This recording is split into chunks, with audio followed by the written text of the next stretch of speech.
I did not have sexual relations with that woman, Miss Lewinsky. Following that blunt denial by President Clinton yesterday, his wife, First Lady Hillary Rodham Clinton, candidly answered questions with NBC's Matt Lauer on the Today Show this morning. She wasted no time in slamming Special Prosecutor Kenneth Starr, accusing him of being behind the allegations that have rocked the presidency. We get a politically motivated prosecutor who is allied with the right-wing opponents of my husband. Fact is, we had 4 dead Americans. Was it because of a protest, or was it because of guys out for a walk one night who decided they'd go kill some Americans? What difference at this point does it make? Welcome back. Hillary Clinton has a lot to say about Vladimir Putin. As Secretary of State, she famously called for a reset in U.S.-Russian relations, but Putin was having none of it. And by the time Clinton left office in 2013, Putin repeatedly attacked her in very personal terms. That animosity may have played a role in Russia's efforts to help Donald Trump in his 2016 campaign against Clinton. Perhaps he feared she'd have a much tougher policy against him. Hillary Clinton joins me now. Madam Secretary, welcome back to Meet the Press. Thanks very much, Chuck. Good to be with you. I want to pick up on, I know you were listening to the interview with Masha Gessen. I want to pick up on Masha's last point there, which seemed to imply that no matter when we've confronted Putin, and I could go back really all the way to when he came into power, it seems as if we've always come up a bit short. We've drawn a line not quite as far as others would like to draw. You've made points of this about Syria. Perhaps we should have drawn a thicker line on what happened in Crimea. 20 past the hour yesterday, the Inspector General's office of the State Department issued a report that concluded Hillary Clinton violated the Federal Records Act by not turning over all official emails before she left office. The report also found that there was no evidence she had requested or received approval to use her personal account for official business. Clinton all along has maintained the use of her server was allowed. My personal email use was fully above board. It was allowed by the State Department, as they have confirmed. What I did was allowed by the State Department, but it wasn't the best choice. And I have been as transparent as I know to be. And you said it was allowed, too. Yes, it was. But who allowed it? It was allowed under the rules of the State Department. And again... So nobody signed off on it? No, it was allowed. Why is that? And are you concerned we're maybe holding back now a little too much?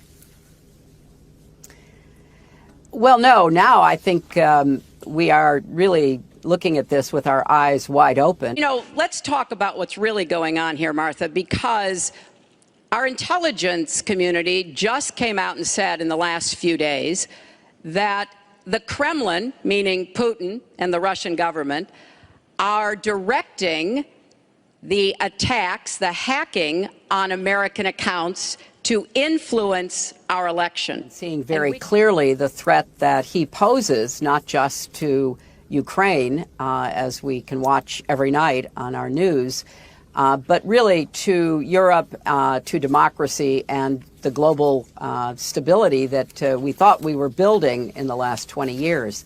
So, Chuck, I really agree with both what Secretary Blinken said, that we've got to continue to keep the pressure on Putin and the Russian troops. We cannot in any way pause our efforts to support the Ukrainians.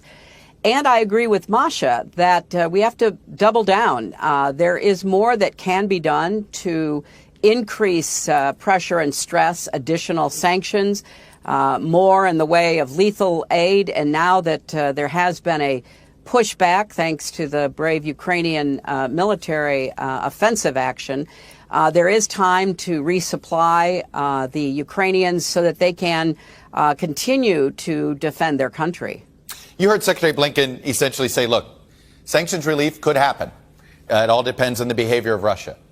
Can we really live in a world where Putin's let back into the New World Order? Let back into the New World Order? Let back into the New World Order? Let back into the New World Order?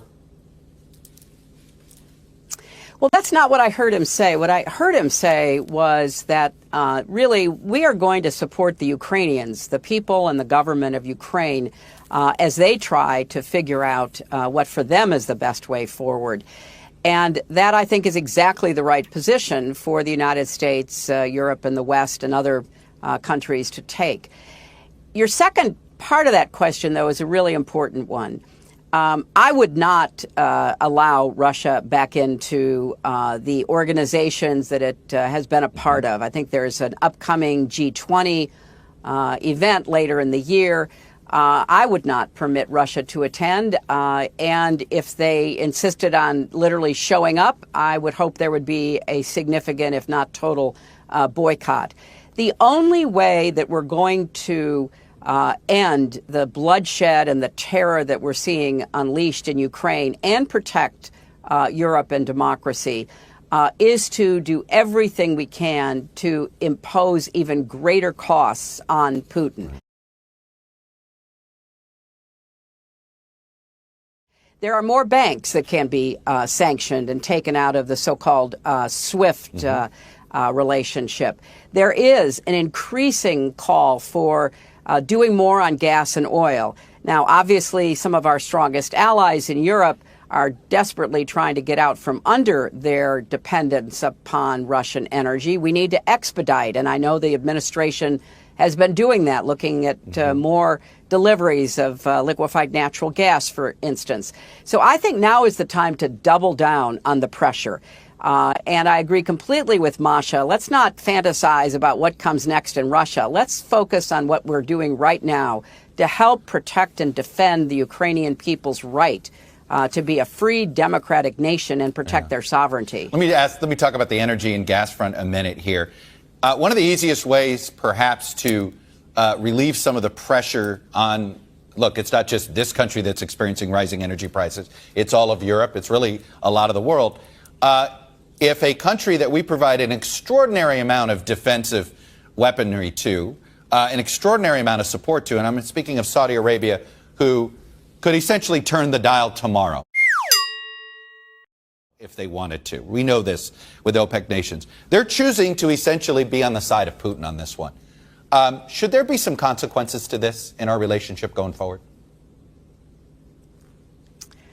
Well, I'm disappointed by that decision because I think it's a very short-term one that is not in anybody's interest, including theirs. So I would certainly do whatever I could that was available to me to try to be more persuasive, if you will, and Carrots to talk or about sticks? some consequences. But well, I think you have to do carrot and stick, Chuck. I mean, I think that we're in an existential crisis right now, and the only positive that comes out of this horrific, unjustified, unprovoked assault on Ukraine, with the war crimes that are being committed on a daily basis by Putin's military, is that the world is now, I think, awake. Some are more awake than others, but everybody has to pay attention. The real challenge on the energy front is to do everything we can to help Europe wean itself off. You know, when I was Secretary of State, I started something called the U.S.-EU Energy Council, and I'll admit, I had a hard sell with our European friends that I kept saying, look what Russia's already done, because at that point they'd already used energy as a blunt force for power over Ukraine and Eastern Europe. They'd cut off gas supplies to, force Ukraine and others to do their bidding. And I made the case then, and now I'm delighted that everybody is back focused on this, because the more we can get Europe to understand it has to lead the way. Now, there are other problems. We've got, other big countries, China, India, for example, who are buying Russian energy, who are also, trying to figure out which side to end up on this. So this is the slow but important work of diplomacy, which Secretary Blinken and others in the administration are pursuing. But I think we need to be putting more sanctions more quickly on more things to up the ante on Russia. And to try to bring more countries to the side of seeing that it's in their interest to support that. I want to turn to domestic politics here. The Democratic Party is in an interesting moment. that to me looks quite similar to a moment back in 1989 and 1990 you're familiar with, where the Democrats are having what does the party stand for? How far left, how far to the center? And you and your husband were on one side of that conversation. Do you see some similarities to that period of Democratic hand-wringing in the early 90s? Well, I don't know. I do think hand-wringing is part of the Democratic DNA. That seems to be in style, whether we're in or out of power. We're in power, and there still is hand-wringing going on. From my perspective, President Biden is doing a very good job. I think that his handling of Ukraine, passing the American Rescue Package, the huge infrastructure package. I'm not quite sure what the disconnect is between the accomplishments of the administration and this Congress and the understanding of what's been done and the impact it will have on the American public and some of the, the polling and the ongoing hand-wringing. I've always thought that the best politics is doing the best job you can do, and there's a lot that Democrats can talk about in this upcoming midterms. I'm well aware that midterms are obviously always difficult for the party in power, but we've got a great story to tell, and we need to get out there and do a better job of telling it. And for those who, say it hasn't gone far enough, that's always the chorus in Democratic Party politics. But I would add that in Republican Party politics, you have an even, greater disconnect. Unfortunately, most of that party has now gone to the extreme and are saying and doing things that have no basis in reality. So we've got a good case to make if we get our focus in the right place. Curious, and do you think it's a lot of speculation is that this trouble for President Biden politically started with the chaotic withdrawal in Afghanistan? Do you buy that? I don't think it helped. I think that is obviously the case. I think that the performance with respect to Ukraine has been excellent. And one of the smartest things that has been done was releasing classified intelligence to prevent the false flag kinds of operations that Putin was counting on. And also, let's remember, Putin has been quite effective in impacting public opinion, particularly in the last decade or so, both in the United States and in Europe. And this was largely stymied by releasing that intelligence. So I think a lot of lessons have been learned, but there is a lot of good accomplishments to be putting up on the board, and the Democrats in office and out need to be doing a better job of making the case. And frankly, standing up to the other side with their craziness and their calls for impunity and nuttiness that we hear coming from them. I don't think the average American, frankly, wants to be governed by people who live in a totally different reality.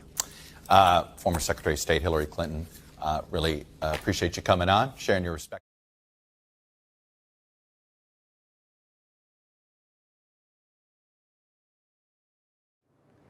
Have you noticed that as everything around you seems to decline, one thing still grows? It is the power of your rulers.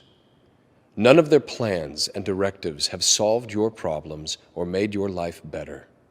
The only result has been their increased control over you at the cost of your freedom. Do you know why? You gave them the power.